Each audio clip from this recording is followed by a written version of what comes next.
তো hello guys, আশা করি সবাই ভালো আছেন। এই পাকা রাস্তাতে যাতায়াত করার সময় দেখবেন কত কত জায়গায় স্পিড ব্রেকারের দুই সাইডে বগা দাগ দিয়ে দিছে, তারপরেও দেখবেন দুই সাইডে সাইনবোর্ড দিয়ে দেখিয়ে দেয় আর কি। কিন্তু কত কত জায়গায় দেখবেন কোনো কিছু দেয় নাই। এই বস্তুটার জন্য কি হয়, আমরা যে রানিং যেহেতু আপ ডাউন করলে, যদি একটা রাস্তাতে ডেলি আপ ডাউন করা হয়, তাহলে মনে থাকে যে ওই জায়গাটায় স্পিড ব্রেকার আছে, মুখস্থ থাকে আর কি।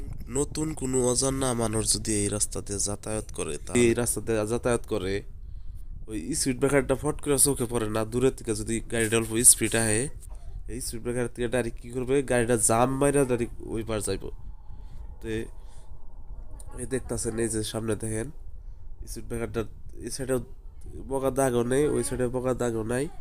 তাহলে এই স্পিড ব্রেকারটা কি ভয়ঙ্কর বাইক অ্যাক্সিডেন্ট হওয়ার সম্ভাবনা থাকে।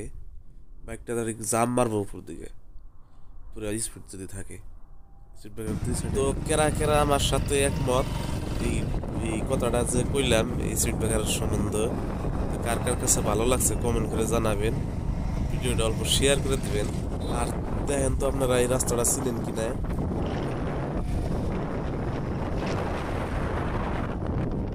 शाबाश बेटा, बहुत बढ़िया।